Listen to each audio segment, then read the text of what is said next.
Muchas gracias por acompañarnos hoy en la presentación de un par de libros. Es para nosotros un gusto presentarlos después de un año que tuvimos nosotros, digamos, de encierro, donde nuestras presentaciones eran todas a través de en línea. Hacíamos eventos en escuelas, en ferias, en casas de cultura y el protocolo hacer todo a distancia, y estuvimos pues todo el año realizando presentaciones en línea. Entonces para nosotros es un gusto pues que aunque esté terminando el año tengamos la oportunidad de tener a los autores aquí frente a nosotros para poder conversar con ellos, porque bueno, no es lo mismo verlos a través de una pantalla. Entonces ahora nos da mucho gusto ver al público que nos acompaña, que al final puedan conversar un ratito con nosotros, que puedan hacer las preguntas a los autores, y bueno, pues les agradecemos mucho que nos estén acompañando. Hoy vamos a presentar dos libros de jóvenes autores. Sapos en la lluvia, de Gada Martínez, que ya se estará integrando con nosotros, y Tiene la noche un árbol, de Diego Cristian Saldaña. Este libro de Diego Cristian fue ganador del Premio Nacional de Novela Joven José Revueltas en 2019, y es para nosotros un gusto saber que ya está casi por agotarse, si no es que está agotado. Entonces eso nos habla pues también del gusto que ha tenido el público y el recibimiento que le ha dado a esta novela. Y bueno, queremos preguntarle a Cristian sobre su libro, que nos cuente de qué trata. Todo empieza con un personaje que tiene por ahí insomnio, y de ahí pues se desglosan diversas patologías, y donde la familia puede ser muy importante para bien o para mal. Pero dejemos a Cristian que nos cuente sobre esta novela. Hola a todos y a todas, muchas gracias por estar aquí. Para mí esta presentación es muy especial porque, como comenta Claudia, el libro ganó en 2019 y se publicó a final de 2019, y tuvimos una presentación, bueno, un par de presentaciones, pero una de las primeras en febrero del 2020 fue precisamente en Bellas Artes, y prácticamente hubieron un par más y llegó la pandemia y eso se acabó y empezaron a hacer puros eventos digitales. Apenas recientemente, en noviembre, pudo haber otra presentación presencial, y esto es casi como la tercera presentación presencial. O sea que es como una especie de ciclo que se cierra aquí mismo, porque como bien comenta Claudia, quedan ya escasos ejemplares, quedan como 25, 30 ejemplares más o menos. Yo en este momento tengo solo 5, pero además creo que no sé qué factores se juntan en que un libro se distribuya a la velocidad que se distribuye, pero en el caso de mi libro me parece que fue una coincidencia extraña que emergiera o que se publicara precisamente a principios de 2020, bueno, a finales de 2019, porque como comenta Claudia, el libro trata de dos personajes que tienen una relación con el sueño muy particular. Uno de ellos es un joven de 27 años, el otro es un adulto mayor de 72. El primero de ellos tiene insomnio y el segundo de ellos es sonámbulo. El primero de ellos sueña con el futuro y el segundo sueña con el pasado. Pero este personaje que sueña con el futuro empieza de pronto a descubrir que en su vida diaria se presentan situaciones que ha visto mientras dormía, y al principio dice, bueno, esto le ha pasado a más de una persona, y le decimos déjà vu, y pues suele ser más bien como una especie de extrañeza de la memoria que se confunde y piensa que lo que está viviendo es un sueño. Pero después, conforme pasan los días y esta situación es recurrente, empieza a sospechar que no solamente es eso, sino que hay más. Es decir, en un déjà vu uno no puede recordarlo de antemano. Cuando sucede se da cuenta y dices, órale, esto que estoy viendo, ese chaleco amarillo, estas sillas ocupadas, yo ya las había soñado. Pero para él empieza a hacer una cosa que lo precede, es decir, se despierta y dice, esto va a pasar. Y dice, mierda, estoy teniendo premoniciones. Estoy empezando a soñar lo que va a ocurrir en el mundo. Y un poco más adelante descubre que no solo está teniendo premoniciones, sino que además está soñando las cosas, y al soñarlas está realmente no solamente adivinándolas, sino provocándolas. Y todo eso suena bien, salvo porque este personaje no puede dejar de tener sueños catastróficos o pues desagradables. Y entonces lo que empieza a producir en el mundo al soñar estos catástrofes es evidentemente catástrofes. Y una de las catástrofes que sueña el personaje es precisamente una pandemia que tiene que ver con los ojos, y que en el momento en que se publica la novela, cuando se empieza a leer y a distribuir, muchos de los lectores y lectoras me lo reprocharon de alguna forma o me lo preguntaron qué relación tenía esa historia ficticia en la que un personaje sueña el futuro, y sueña ese futuro que se vuelve realidad en la literatura, pero que después se vuelve realidad fuera de la literatura. Y de alguna manera la historia de este libro y su venta ha estado enmarcada por esa misma pandemia que el personaje soñó. Creo que la respuesta que he encontrado a esa pregunta es que nosotros de alguna manera estamos al soñar determinando los presentes que vivimos, y que eso que parece no tener ninguna relevancia en nuestra vida, que nosotros solemos relegar a un espacio como del ocio o de lo incoherente que es el sueño, muchas veces en realidad está determinando cómo nosotros nos comportamos en nuestras vidas. Creo que esa premisa era muy importante para mí cuando escribí este libro. Al soñar nosotros producimos la realidad, y quizás no es exactamente en la manera o en la medida en la que le ocurre a este ser, pero sí en otras medidas, y vale la pena preguntarnos por qué soñamos lo que soñamos. Y quizás no es el único que tiene sueños catastróficos mi personaje, creo que es una síntoma que tenemos todos, todas, y creo que esta pandemia ya la habíamos de alguna manera previsualizado o previsto o incluso imaginado, y solo fue posible porque estábamos ya de alguna manera encaminados hacia ella. No sé, eso coincide obviamente con cuestiones que escapan a nuestro control y a nuestra voluntad, pues es evidente que van a surgir virus una y otra vez en el mundo, pero solamente en un contexto en el que es posible el trabajo virtual era posible que nos encerráramos. En fin, esa es la primera parte de la novela, y bueno, después tiene más premoniciones y se pone un poco como más aventurero el libro. En la segunda parte inicia otro ciclo anecdótico completamente distinto de este señor de 72 años que es sonámbulo y que al contrario sueña con el pasado. Y aquí las cosas se invierten un poco, porque la pregunta de por qué soñamos lo que soñamos a veces se responde con la memoria. La memoria orienta nuestros sueños, y ahí está el enclave quizás entre el pasado y el futuro. Lo que nosotros vivimos va produciendo ciertos sueños que al mismo tiempo encaminan lo que nosotros vamos haciendo de nuestras vidas. Y este personaje en específico está obsesionado con regresar a un momento del pasado y sueña una y otra vez ese momento del pasado. Y a través de ese sueño va a producir una serie de circunstancias muy particulares. Se trata de un personaje estadounidense que un día despierta en la mañana muy desanimado sobre la vida y descubre que su nieta está por emprender un viaje hacia un espacio icónico del surrealismo, que es los castillos de Edward James en Gilitla. Y el viejo le pide a la novia que si por favor la deja, perdón, a la nieta con su novio, que si por favor los deja acompañarles en este viaje hacia el sur. Y el novio de la nieta es un tipo un poco irreverente y decide aceptar, o más bien se adelanta a la nieta y dice: sí, por favor ven con nosotros. Y entonces mete al abuelo en el carro y se aventura en este road trip pues no muy convencional de dos jóvenes con su abuelo. Y el abuelo empieza entonces a pues sí manipular la información para producir que ese viaje se encamine hacia otros devenires, que ya no les diré porque vale la pena encontrar qué quiere este viejo. Pero en realidad vamos descubriendo poco a poco que el señor habla español, que el señor reconoce ciertos lugares en los que están llegando y que el señor ha vivido en esas geografías sin que lo sepa su familia, y es en ese misterio el que le quiere compartir a su nieta y en el que quiere involucrarla. Bueno, pues eso fue como un resumen, no sé, breve, o no sé si breve, igual no fue tan breve, de la novela.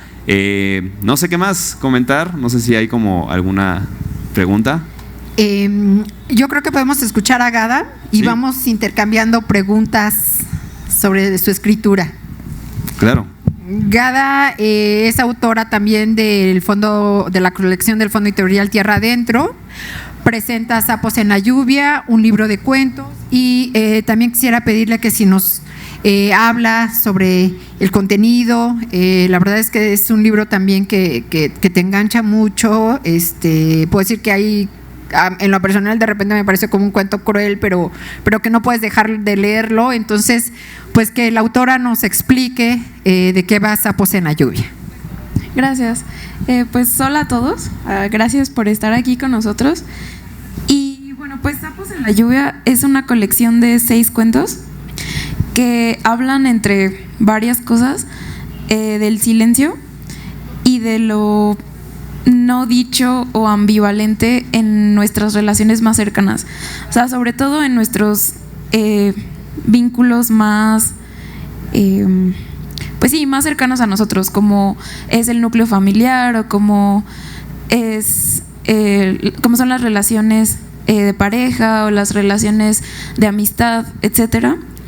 Y bueno, mi idea con Sapos en la lluvia era explorar estas áreas grises de la interacción entre personas, en las que hay cosas perturbadoras, muchas veces inquietantes, dolorosas, y de las que pues en general no queremos hablar muchas veces. Y bueno, también creo que a mí algo que me interesaba mucho explorar en este libro eran, además de esta ambivalencia y de los claroscuros, bueno, no sé si la han escuchado, seguramente es muy trillada esta teoría del iceberg, sobre todo para la literatura, en la que, lo único que puedes ver es la puntita del iceberg, ¿no? Y para mí el cuento es muy así, y en Sapos en la lluvia creo que la puntita del iceberg son las cotidianidades de estos personajes, porque a veces parece que no pasa la gran cosa más que la vida diaria de los personajes que aparecen en el libro, pero en el fondo, que es justamente lo que muchas veces no vemos, o quizá no estamos del todo conscientes, pues hay un montón de cosas, ¿no? Hay muchísimos fantasmas, como muchos huesos en el armario, que pueden ser, no sé, traumas, frustraciones, sueños, fantasías, no sé, dolores, muchos tipos de heridas. Entonces creo que eso es lo que a mí me interesaba pues ensayar en estos cuentos. Y creo que justamente Víctor puso algo que es muy acertado respecto al libro en la contraportada, que dice que la infancia es un lago en el que, como piedras, los acontecimientos se hunden sin que conozcamos del todo la profundidad del impacto. Y creo que justamente es algo muy representativo de este libro, ¿no? Como esta cuestión, esta pregunta quizá de qué tanto nos impacta algo que ocurrió en la infancia y que a lo mejor no creemos que nos impactó tanto como realmente lo hizo. Y pues sí, o sea, todos los cuentos van en general en esta línea, y creo que justamente como decía Claudia, algunos son cuentos crueles, sin lugar a dudas. Y bueno, mi intención no era hacer como una crítica social particularmente, más bien era ¿no? un intento de reflejar estas realidades que muchas veces ocurren, que han ocurrido, que no es algo a lo que estemos particularmente ajenos, que yo creo que muchas veces hemos vivido o visto anécdotas de este tipo, y más bien decir como esto sucede, y no decir como esto bien, no esto mal, sino más bien pues justamente, ¿no? Como abrir estas pequeñas ventanitas y que el lector decida con qué se queda, qué quiere ver y qué no quiere ver. Y comentabas en alguna presentación que por ahí vi que están ordenados de acuerdo a las edades de los personajes, ¿no? ¿Por qué no nos cuentas cómo va el desarrollo de tus personajes? Porque son muy interesantes, cómo se van desarrollando, qué es lo que va viviendo cada personaje y saber cómo es que planteas este desarrollo para tener un cuento que vaya dando idea de las edades, de dónde surgió, por qué de esta manera y quiénes son, digo, de manera general, los personajes que nos van a acompañar en estos 6 cuentos.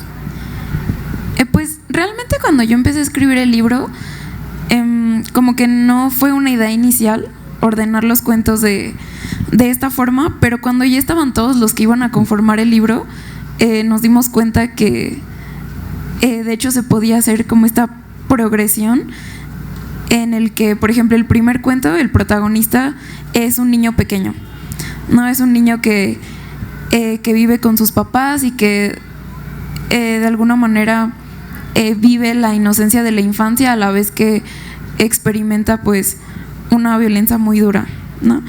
La madre espera, que es el siguiente cuento, tiene como protagonistas a una mujer adulta, pero también a una niña. Está como, digamos, alternado el punto de vista, pero realmente es la historia de una niña que nunca creció, por decirlo así. El siguiente cuento, el de Juliana, el personaje principal es un adolescente. Después en Sapos en la lluvia también es un adolescente, una adolescente más bien, pero ya un poco más grande. El vestido de los domingos igual, y finalmente el borde de sus pupilas termina con una chica que ya es como una joven adulta. Y pues esa es digamos, la relación de las edades con los personajes, y todos son personajes jóvenes, ciertamente, y casi todos los cuentos hablan, si no más bien todos, sobre la infancia, ¿no? Muy bien. Diego, ¿cómo conformas tu historia? O sea, la propuesta que tienes de estas cuestiones de los sueños, de las irrealidades, ¿de dónde surgen? ¿Cómo es que los planteas? Y la verdad es que ahora que estaba yo releyendo un poco la novela, de veras pensé si es profético, ¿no? Porque estaba justo leyendo esa parte donde quieren ir al funeral, pero uno de los personajes les dice, no vayan al funeral porque hay una pandemia, y recuerden que el secretario de Salud dijo que no puede haber un número mayor de personas. Y dije, bueno, esto fue escrito en 2019, probablemente antes, pero bueno, ¿qué tan prudente ahora es como este texto, este párrafo que mencionas? ¿Cómo surge la idea de tratar estas ideas en el texto? Pues sí empecé la escritura de este texto bastante tiempo antes. De hecho, hace un mes más o menos tuvimos un evento en el 77 en el que traje unos textos originales que estuve yo como desempolvando, y podía rastrear un poco exactamente eso, ¿no? O sea, cómo fue que empezó a cobrar forma o sentido la historia ya a una cierta distancia, como 10 años en realidad. Empecé en 2010 a escribirla. Y se me hacía interesante que muchas veces hay como un impulso de escritura que es empezar desde cero y dejar que la pluma te vaya guiando, pero en este caso creo que por alguna razón, posiblemente vinculada a que yo estaba estudiando música en ese momento, yo tenía un interés muy claro por una forma. Entonces, de los primeros bocetos que tengo es una especie de estructura que desde el principio estaba presente, que eran 20 capítulos, 10 en la primera parte, 10 en la segunda, intercalados, que tenían un cierto desarrollo y que iban uno tras otro, o sea que estaban imbricados, el 1 y después el 3, 5, 7, 9, y en la segunda parte 2, 4, 6, 8.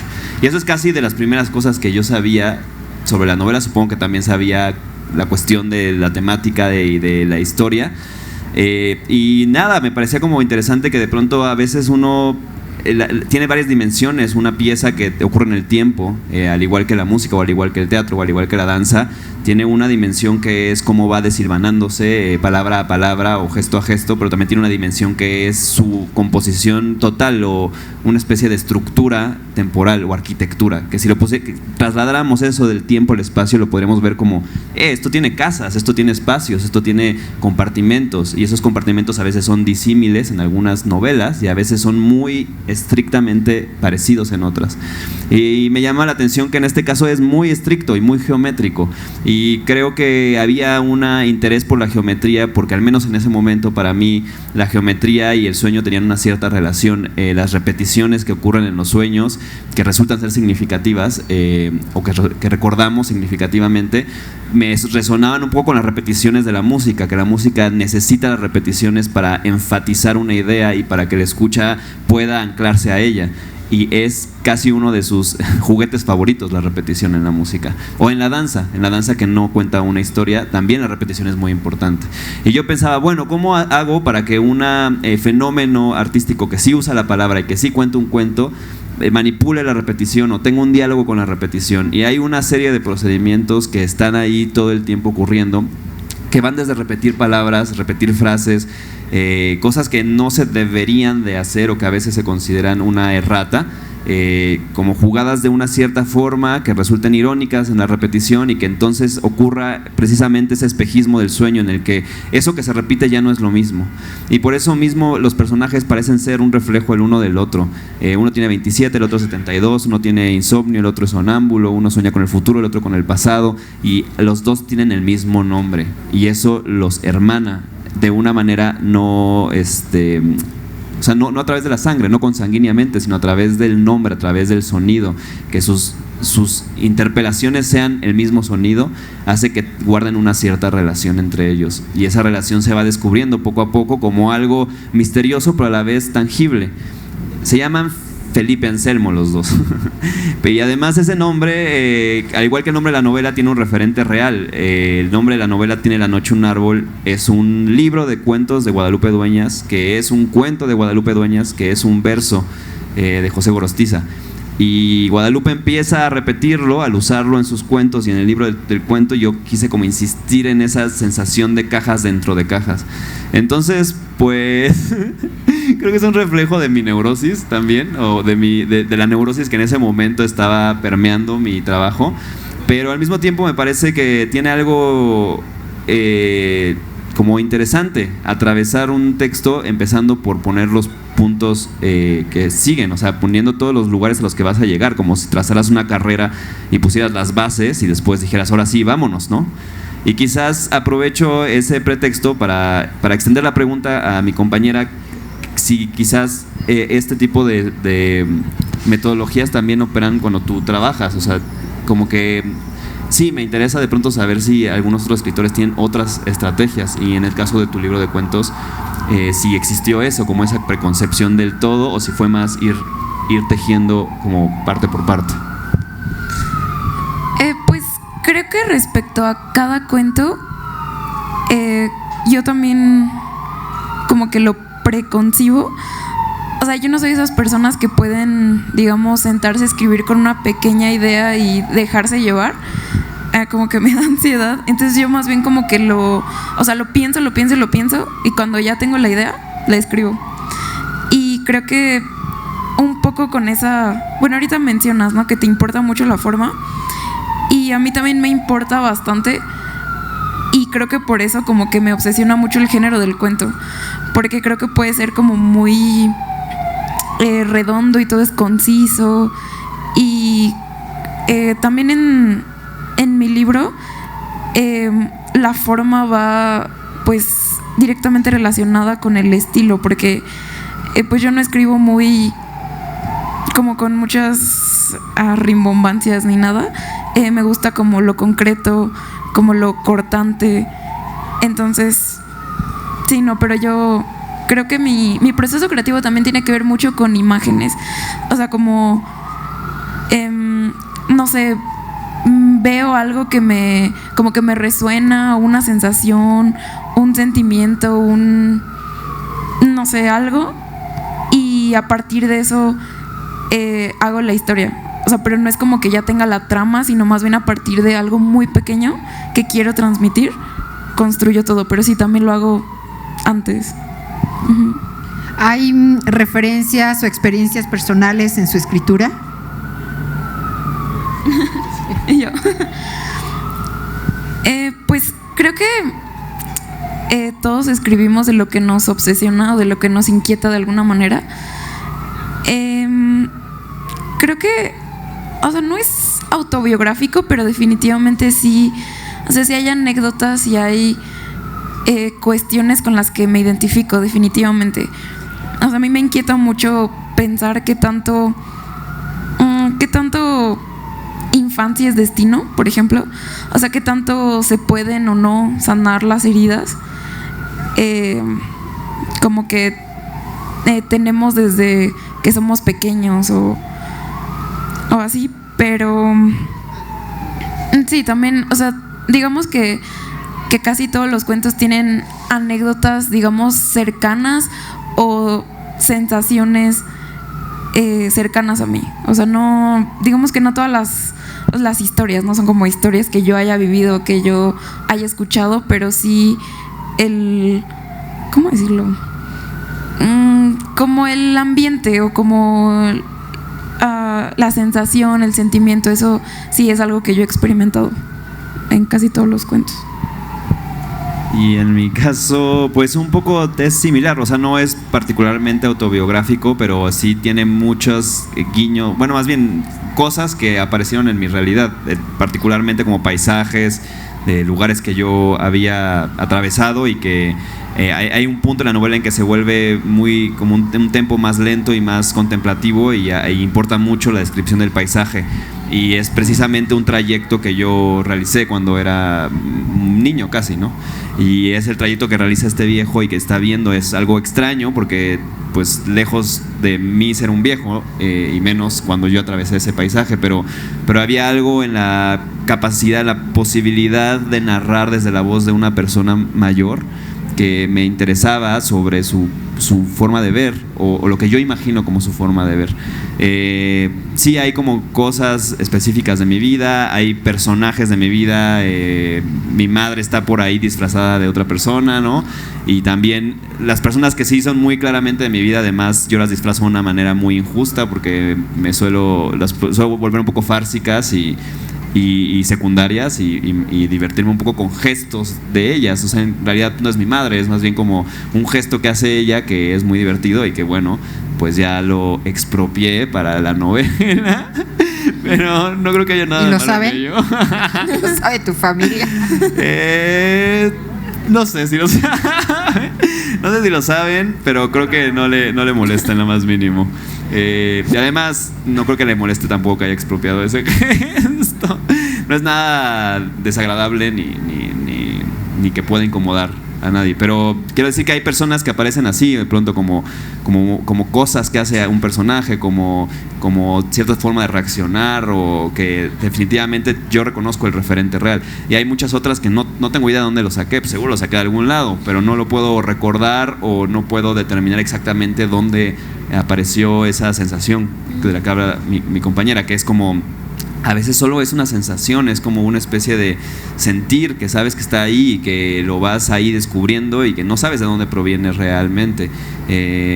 Entonces sí, creo que hay algo de eso en la novela, aunque no sea autobiográfica. Me pregunto si existe alguna ficción o algún ejercicio ficcional en el que uno se desapegue completamente, ¿no? O sea, casi como por regla uno dijera, nada de mi real va a aparecer aquí, ¿no? Y qué sucede en ese ejercicio podría ser interesante, pero creo que a mí sí me implica mi propia memoria, mi propia experiencia corporal, mi propia capacidad de imaginarme otro o otra que está definitivamente influido por mis relaciones. Pero a ver, si yo te dijera, escribe un cuento sobre ti que te pierdes en el Polo Norte y qué va a pasar en 5 días. ¿De dónde tomarías referencias? No, pues del maldito frío, ¿no? Yo qué sé, o sea, no, supongo que uno ve cosas, o sea, obviamente hay como una cuestión investigativa, igual también está bueno ahorita comentarlo. En el caso de la novela, pues tuve que investigar muchas cosas respecto al sueño, a los sueños lúcidos, a los déjà vus, a las premoniciones y como la teoría de las premoniciones, a teoría de juegos, a muchas cosas que yo no sé. El protagonista de la primera parte es un economista y yo no soy economista, ¿no? O sea, yo estudié música y estudié teatro y estudié performance y qué demonios tengo que hacer ahí, pero me interesaba algo de la economía, que es un trabajo en el que el futuro se juega, o sea, en el que ellos, parte de su trabajo es prever el futuro. Y para ellos esto no es ninguna superchería, esto es algo con lo que verdaderamente hacen lana, ¿no? Entonces monetizan nuestros futuros, ¿no? Y es bastante perverso también, pero me interesaba ese personaje por eso y me tuve que poner a investigar mucho. Entonces supongo que en este caso que tú dices, bueno, claro, también ese es el ejercicio, creo, de la ficción, es esa indagación en otra realidad que no es la mía. Y es ese interés por esas otras formas de imaginar, hacer sentido o narrarse el mundo, que si me dices vamos al Polo Norte, pues intentaré, como Julio Verne, con otros referentes obviamente, ver el Polo Norte, y entonces National Geographic y todas las cosas que he visto en la tele van a entrar ahí, pero también sensaciones como muy, muy particulares, ¿no? Todos nos hemos muerto de frío en algún punto. Quizás no tan grave como alguien en el Polo Norte, pero sabemos que se siente el frío así ya desagradable, y quizás eso sería parte, o quizás la desesperación, ¿no? O quizás la monotonía del paisaje, yo qué sé. Sí, no sé. ¿Tú? Pues yo para mi libro no necesité hacer como una investigación así como tú como, no sé, de economía o de ciertas condiciones médicas o algo así. Creo que más bien lo mío fue como sí, investigación, exploración, pero más bien como de los mundos internos de personajes que pues no son yo, ¿no? Porque a pesar de que los cuentos tienen como una semilla de algo que yo he percibido o sentido, pues los personajes no tienen que ver conmigo. Entonces creo que más bien fue eso en mi caso. Y bueno, también como algunos de los cuentos están ambientados en por ejemplo, un par de ellos están en Oaxaca, por ejemplo, en la zona costera, etcétera. Entonces pues también tuve que tener, digamos, el cuidado de saber cómo retratar ese paisaje, pero creo que no hice un proceso como tan meticuloso como tú en ese sentido. Pero yo tengo curiosidad respecto a una cosa que mencionaste. Dijiste que estudiaste música. ¿Qué estudiaste? Estudié guitarra clásica estudié como el propedéutico de 3 años, cuando así eran las cosas. ¿En la FAM? En la FAM, sí. Ya.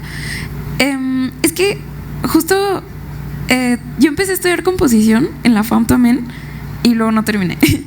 Pero ahora que mencionas lo de la forma, tu novela tiene como una relación así como muy, o sea, como una relación directa con algún tipo de forma musical, como... No particularmente, sí hay como mención a varias piezas musicales y hay como un interés por muchas cosas musicales, entre ellas, por ejemplo, a mí me gustaba en ese momento el fraseo, o pensar en cierto tipo de fraseo. Digo, toda la literatura tiene un cierto tipo de fraseo, pero en mi caso como que quería un cierto de fraseo muy fluido y hasta cierto punto como elegante, sin ser rimbombante, pero sí elegante en su capacidad de fluir hacia la longitud, no tan cortante. Y eso sí creo que tiene algo que ver con un pensamiento musical.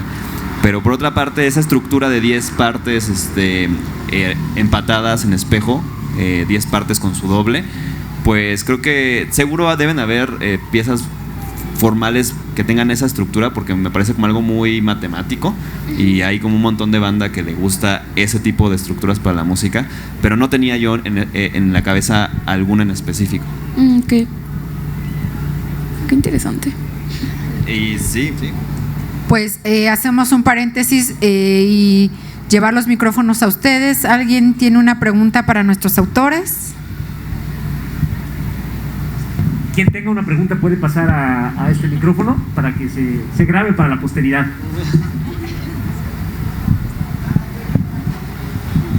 Bueno, también podemos ponerle pausa para que no se grabe para la posteridad. Si eso los anima. Bueno, ¿nos podrían leer algo breve? Que nos den a conocer de qué van los libros.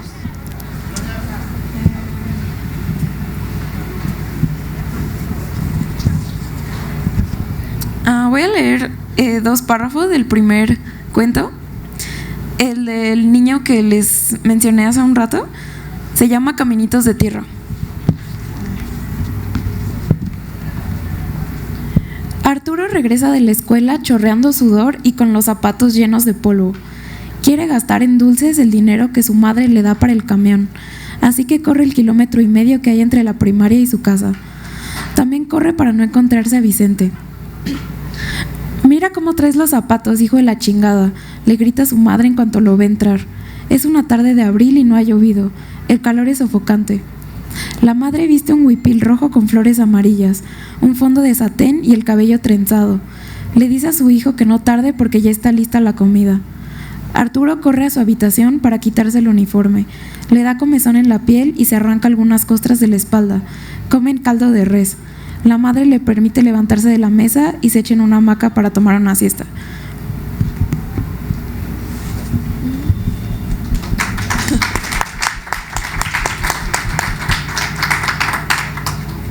Yo tengo un fragmento. Voy a empezar a leer el primer capítulo de la segunda parte, pero si me extiendo mucho me avisas, ¿vale?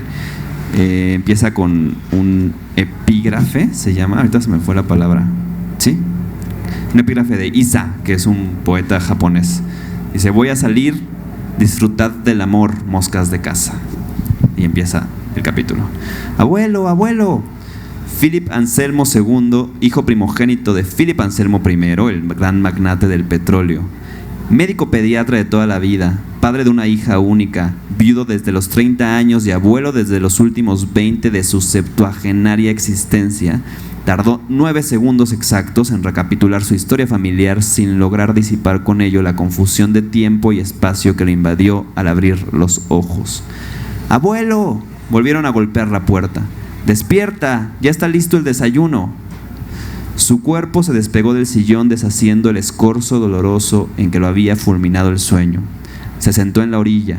Un peso fantasmal oprimía sus articulaciones y la parte lateral del cráneo. El sol buscaba sus ojos insidiosamente. En el escritorio todavía estaban las 2 botellas de whisky. La primera a 3/4, sobreviviente y compañera. La segunda vacía, lúgubre. Su mano viajó hasta alcanzar un trago. Un vidrio golpeó el suelo. Después Philip se acomodó en el sillón con las manos sobre las rodillas y el cuello agachado. Las luces de la habitación tardaron un momento en estabilizarse. Sobre el escritorio habían 3 diccionarios de español abiertos a la mitad de la letra A, montones de hojas desparramadas y unos lentes sucios. En el suelo se balanceaba un vaso roto que quizás acababa de tirar, pero que no podía recordar de la noche anterior, como si alguien lo hubiera puesto ahí mientras dormía para jugarle una mala broma. Había pasado la noche solo, de eso estaba seguro. Se colocó los lentes de cristales empañados, levantó su cuerpo del sillón sintiendo la resistencia de los músculos que por las noches amenazaban con petrificarse de una vez para siempre. Recogió el vaso cuarteado con una mano y con la otra tomó las hojas de la mesa, las guardó dentro de su pequeño baúl de caoba, más viejo que él, aunque eso no fuera ningún consuelo, y con incrustaciones plateadas. Un manto de polvo cubría el librero. Los volúmenes de geriatría eran los únicos que daban muestras de cierto manoseo tembloroso. La botella de Johnny Walker seguía ahí, fiel, anclada a unos centímetros de su mano.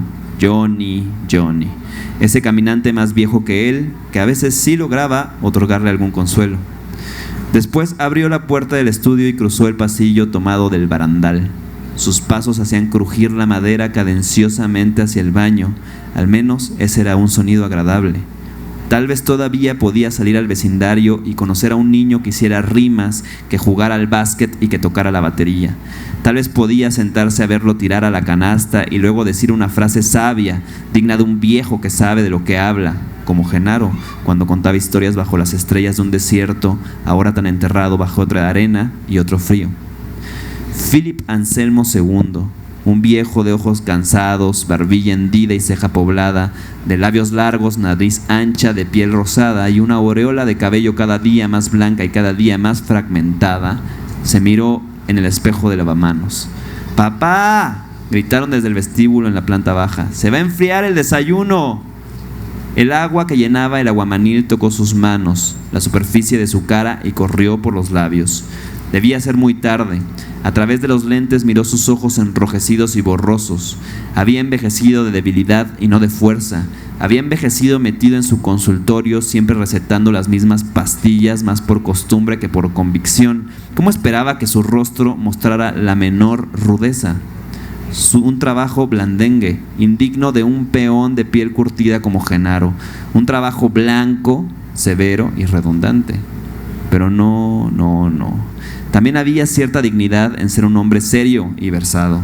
Cerró la llave del agua y se sonrió al espejo. Después de todo, el niño basquetbolista tendría que sentir un poco de ternura, y a veces, no siempre, pero a veces, la ternura puede convertirse en respeto. Caminó hacia el pasillo que cruzaba las escaleras y bajó sosteniéndose de la baranda, sintiendo cómo cada escalón se volvía dudoso. Miró la ventana alta del vestíbulo y el paisaje embadurnado. Viró a la izquierda y empujó la puerta de la cocina. Alrededor de la mesa estaban su hija, su nieta y Sally, la vecina. Las tres lo miraron en silencio, ocultando o conteniendo otra reacción. No estaba seguro, pero debía ser otra. Quizás un grito o una amargura, quizás un suspiro, mas no esa sonrisa. Philip Anselmo II, que había probado criadillas de toro en Galicia, que había degustado las delicias del casu marzu en Cerdeña y los trabajosos escamoles de Tlaxcala, que incluso había tenido la audacia de introducir en su boca un trozo de balut afrodisíaco y tonificante de Filipinas, encontró aquel desayuno de huevos fritos perfectamente repugnante. No hubiera podido vomitar ahí mismo aunque quisiera, aunque se muriera de ganas, y habría dado sus últimos cabellos por tener la insolencia suficiente para hacerlo. Ahora era un viejo tranquilo, amable, tierno, que comía su desayuno con paciencia y resignación.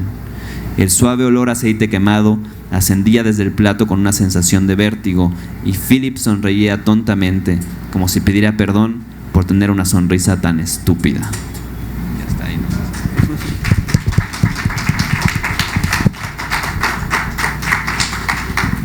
Bueno, pues ya casi para cerrar, quisiera que nos contaran a quiénes leen, quiénes son sus autores favoritos, quiénes los estarán formando a ustedes como escritores. Y pues ya que estamos en una feria de libro y tenemos público, ¿qué libro recomendarían que buscaran para interesarse en la lectura o que a ustedes les haya llamado o les haya gustado mucho y que quisieran recomendarlo? Sí, ¿por qué voy como al Pues justo ahora yo estoy leyendo mucho cuentistas latinoamericanas, bueno, sobre todo mujeres, justo ahora, pero estoy obsesionada con Mónica Ojeda, esta escritora ecuatoriana. Tiene un libro buenísimo que se llama Las Voladoras, son cuentos. Si lo encuentran, deberían comprarlo y leerlo. Es como muy poético y muy, como que explora mucho la conjunción entre lo horrible y la belleza. Es muy interesante. También me gusta mucho María Fernanda Ampuero, Samantha Schweblin, Liliana Colanzi, Mariana Enríquez, como toda esta generación de escritoras latinoamericanas. Eso estoy leyendo y eso me gusta bastante. Sí, yo como que siento que también hay varias deudas pendientes de nuestras lecturas que, bueno, en mi caso al menos de lo que me instruyeron, así como literariamente sí era como un canon muy masculino y latinoamericano y no sé qué, y también he leído, he estado leyendo autoras como deliberadamente, pero ahora mismo estoy leyendo sobre todo antologías de narración en náhuatl, que estoy aprendiendo o sé algo de náhuatl. Quimate titlactoa nahualactole manechpalewis. Entonces estaba leyendo que es, bueno, son muy padres las antologías de textos en náhuatl, porque normalmente son como transcripciones de cuentos que los viejos cuentan en la lengua y tienen una manera muy especial de contar las cosas y una serie de formas de usar el lenguaje que ahorita estoy como fascinado en intentar traducir al español, no de una manera literaria, sino literal. O sea, literal es esa forma tan extraña de repetir las cosas, pero tan bella, que usan los viejos, en este caso son de Puebla. Bueno, esto se llama Antología de Leyendas de Mesa del Calcote. Y pues nada, está bien padre. Es muy lindo aprender una de las lenguas originarias de este país. El náhuatl es la más famosa porque el gobierno la usa para sus fines políticos y nosotros también, y ni sabemos nada, pero ahí vamos cacareando el náhuatl, ¿no? Yo también lo cacareo porque no lo sé hablar bien, pero más allá de esa cuestión política o glotopolítica que tiene el náhuatl, sí ha sido una experiencia que me ha cambiado la vida, y yo creo que todos tenemos a nuestro alcance algún hablante de la lengua, que sea nuestra abuela, nuestro abuelo, nuestro tío, no sé qué. Pueden ser, hay 68 lenguas en este país. Cualquiera de ellas creo que vale la pena aprenderla y cambiar tu cerebro aprendiéndola. Es como, demonios, esto también se puede ver de otra manera. Sí, eso estoy leyendo últimamente. No sé cómo recomendarlo porque no sé ni dónde encontrar esto, pero bueno, les recomiendo. También yo quiero recomendarles los libros. Estaba viendo los libros que pusieron allá, y voy a sonar a comercial, pero he leído casi todos. El tuyo no he tenido el gusto de leerlo, pero se oye súper interesante con lo que contaste hoy. Pero el de Sauriel, que está hasta acá, es muy bueno. También el de Alan y el de Iram, y también la antología, todos están muy buenos. Deberían leerlos. Bueno, pues los libros, los que están aquí abajo, el de Gada, el de Diego. Bueno, Diego trae ejemplares si quieren comprar con él, porque ya son los últimos. Los de Gada los tenemos allá en venta, entonces cualquiera también de estos que están aquí, si están interesados, por favor acérquense. Nuestros autores van a estar aquí unos 5 minutos por si quieren firma de libros. Y pues agradecerles a todos su presencia, tener un gusto en que nos hayan acompañado. Y bueno, pues que tengan a todos muy buenas noches. Mil gracias, Claudia, querida. Diego, Gada.